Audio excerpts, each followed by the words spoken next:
There's no doubt in my mind that the best way for you to get your career off to a quick and successful start is to have some sort of a basic business plan.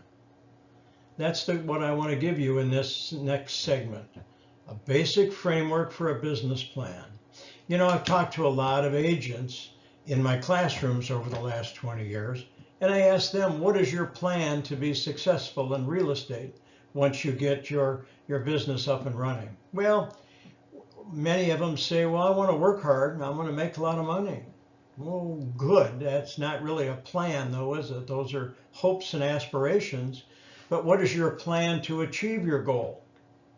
And what is your income goal? How much money do you want to make in the first 12 months? Oh, I want to make a lot of money. Yeah, okay. If you want to make a lot of money, how are you going to make a lot of money? Well, I'm going to work hard. Well, what do you mean when you say work hard? Well, I'm going to do a lot of that real estate stuff. You know, like open houses and take buyers out and show them properties and then do some prospecting and things like that. I'm going to do a lot of that. That's the stuff I'm going to do. And they don't really have a plan. They don't really have an idea of how to accomplish their goals. And that's okay. Most new agents don't. They've never had a way to set up a basic plan. Well, that's the goal of my business planning session here on my Next Level Career Prep. I'm going to give you over the next few minutes the way to set up a basic business plan that you can then use moving forward to help grow your business. We'll give you the basic framework and some goals and action items, show you how to set those up.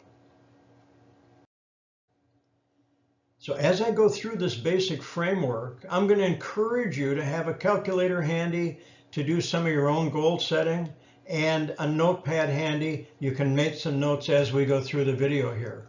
But to begin with, I'd like you to write down these 4 categories or take a look at them at least first time through in the video.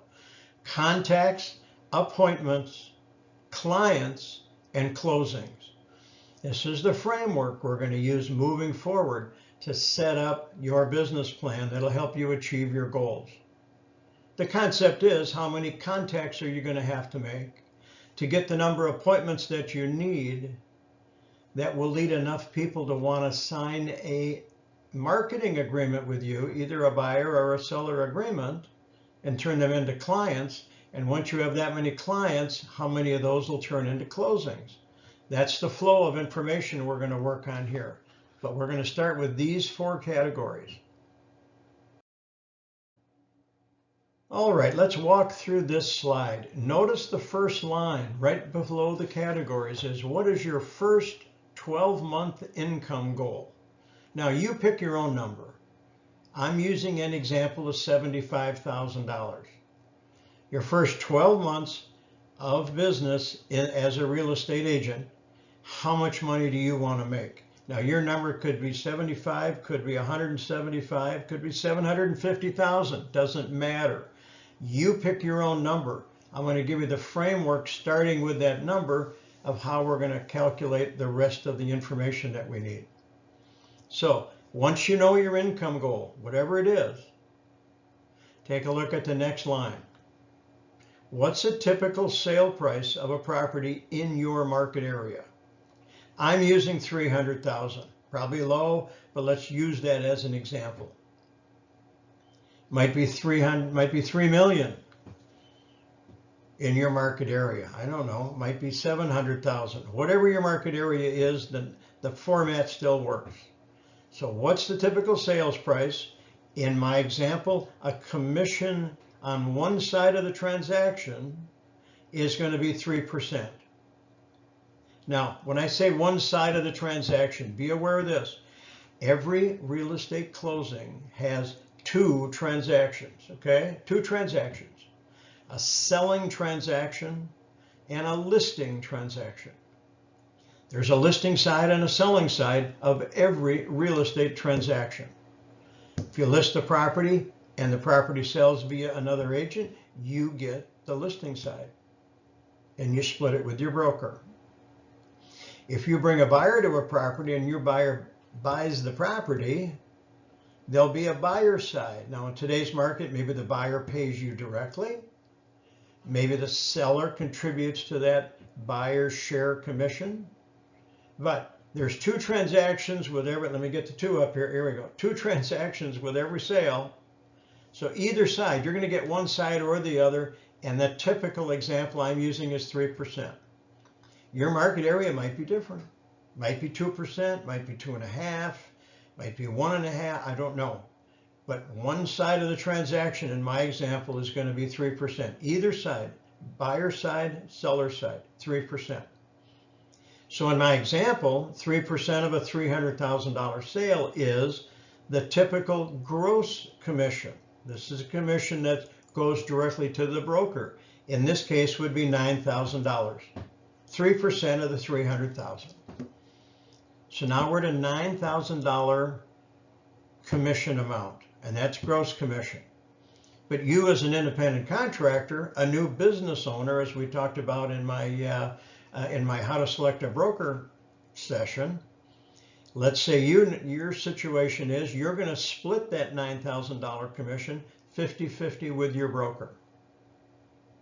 That means in this case you'd get $4,500 for one side of one transaction. So however your numbers work out in your market area, what you want to then is figure out is how many closings do you need to reach your income goal of $75,000. In my example, you need 16 plus or minus a little bit closings, if each one is $4,500, to reach the earnings goal of $75,000. So now what we know is for me to reach that goal of $75,000 in the next 12 months, I'll need 16 closings if all of them fall into the typical average range. But that's my number to start my business plan with, 16 closings in the next 12 months.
Now this is actually where my whole business plan framework takes a very personal turn.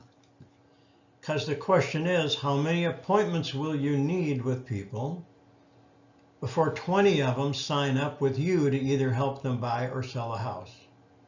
Let's make it simple, try and build up to that number. How many appointments do you think in your first 12 months in real estate will it take before one person says, yes, I'll sign a brokerage agreement with you to either help me find a house to buy or to list my house and have you help me sell it? How many appointments to get one client? That's a tough question to answer for a lot of new agents. You need 3, 5, 7, or 10 or more, who knows? Everybody can be a little different there depending on your sales level, your skill level, and a lot of other factors involved. But you have to start somewhere. I'm going to use a number of 7. 7 appointments to have one of them say, yep, we'll work with you to help us sell our house or buy a house. So in my example, I'm suggesting 7 appointments to get one client. Well, since you need 20 clients, that's going to boil down to what? 140 appointments over the next 12 months to gather up your 20 clients. So now you need 140 appointments over the next 12 months to reach your sales goal. By now you've figured out where this is going. How many contacts will you need in the next 12 months to wind up with your 140 appointments? Well, let's use our same technique. How many contacts do you think you'll have to make before one person says, yes, I'll sit down with you next Wednesday at 7 o'clock and we can talk about listing my house? So how many contacts to make an appointment? Now that, again, is a very, very personal answer to the question. Some people are good at making appointments. Some people are not so good at making appointments. So a lot of factors involved. We'll talk about how you can achieve some of these goals a little bit better. So how many contacts to make one appointment? What do you think? 3 or 5, 7 or 10? Then put yourself in an open house. Picture yourself in an open house, maybe on social media, maybe some of your own personal networking, and you're in conversations with people. Let's use open house example. People come through your open house. At that point, they're consumers or customers. They're just prospects. You're talking with them and you're trying to set an appointment with them. How many of those people do you think you'd have to meet and greet before one of them says, yep, we'll sit down with you and talk about listing our house or buying a house? There again, 3, 5, 7, 10, nobody knows. But generally, for newer agents, a number of about 6 to get 6 contacts to get 1 appointment. Probably isn't too far out of the ordinary. Well, if you need 6 contacts to get just 1 appointment, how many contacts will you need to get 140 appointments? Well, that's going to be 840 contacts during the next 12 months. 840 brand new people you've never met before to wind up with the 140 appointments you'll need to get the number of clients and closings that you'll need to help you achieve your goal. All right, we'll take it a step further in just a minute. Let's complete my example here. And remember when we started, I put an income goal in of $75,000 a year with an average sale price of $300,000. Now your numbers are going to be different than that probably. What is the average sale price in your market area where you're going to be helping people sell and buy homes? What are those numbers? You'll have to do some of your own research and fill those in. But in my example here, I would need 840 contacts a year to get the number of appointments that leads to clients that'll lead to closings for me to reach my goal. Now, that's 70 contacts a month. That means 70 people I've never met before. So during my real estate prospecting activities, social media, whatever it is, I've got to meet 2 to 3 new people every day. Every day. Now, if I have an open house on a weekend, I might see 7 or 8 or 9 people in the open house. That'll pick up some of that gap. However, that's the numbers you want to look at. So what I'd encourage you to do is redo this example using your own numbers and then put in your own gut feel about how good you are at setting appointments, how good you are at greeting people, how good you might be at turning an appointment into an actual client. Those are questions we'll talk about on the next slide. You see here with the basic business plan laid out, highlighted in yellow on the top of the slide, each one of those steps in the business plan is a skill. It's a skill you can work on. It's a skill you can develop. It's a skill you can get better at. How good are you at prospecting and putting yourself out there and meeting people? Those are making contacts. How good are you at turning a contact, an actual discussion about real estate, into a formal appointment? And by appointment, I don't mean, oh yeah, give me a call later, or I'll call you and we'll talk in the next few days. Thank you very much. You know what you have when that discussion ends? Nothing. You want to try and set a hard appointment. How good are you at setting appointments? Once you have an appointment, There's a definite skill to be developed in, we call it in real estate, closing for the agreement. That's sitting with an appointment and actually getting them to the point where they want to and will sign a marketing agreement with you, an agency agreement, to either list their house or work with you as an agent to help them find a house to buy. So how good are you at getting them to sign that agreement? That's closing for the agreement. And once you have them signed up on an agency agreement, then the next skill you'll develop in real estate is how to close that agreement, how to get that listing sold, or how to actually help find that buyer a house. So turning your client into a closing. Those are all skills. Every one of those, all four of those is a separate skill. If you look on the slide, prospecting ideas, I've got some prospecting ideas in my skills video. There's a skills prospecting video.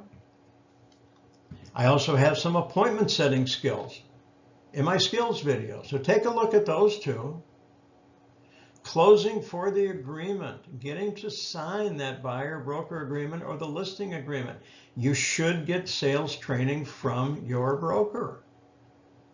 One of the questions in my selecting a broker video I brought up is, what sort of sales training does that broker going to have?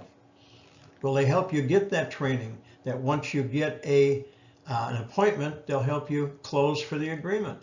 You need to work on your closing skills. And those can be developed if you work on them and train with them. And then as far as closings go, that's going to be client satisfaction.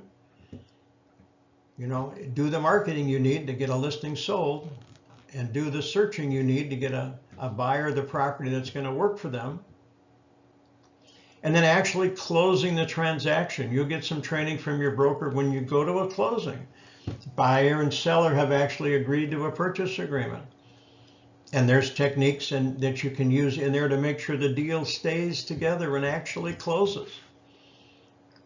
But that's your basic framework for a business plan. I'd have you go back and put in your own numbers so it makes sense to you. And then talk to other agents. If you have other agents you know in the real estate business, ask them what their numbers are. Hey, when you meet somebody, how often when you meet them can you make an appointment? And if you have an appointment, how often do you get them to sign an agency agreement? Those are good skills to work on, good skills to develop.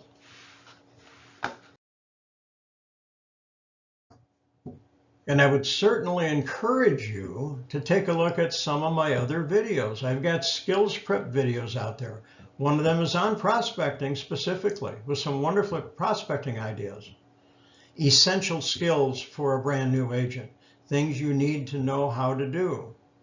And what are my rules for success? Rules for you to follow to have early and often success in your real estate business. And on the career prep side, you're watching the business planning video. Certainly selecting a broker video is a good one to look at. And then I put a quick agent checklist on as a separate short video on things you need to do, things you need to have to be able to be effective and successful as a new agent. And I wish you great success in your business, and I hope you found these videos helpful. As always, if you like the video, maybe click the icon down below. If you want to subscribe, you'll get notices when I add new videos to the sequence. If you want to leave a comment, I'm always up for comments. Would love to see them.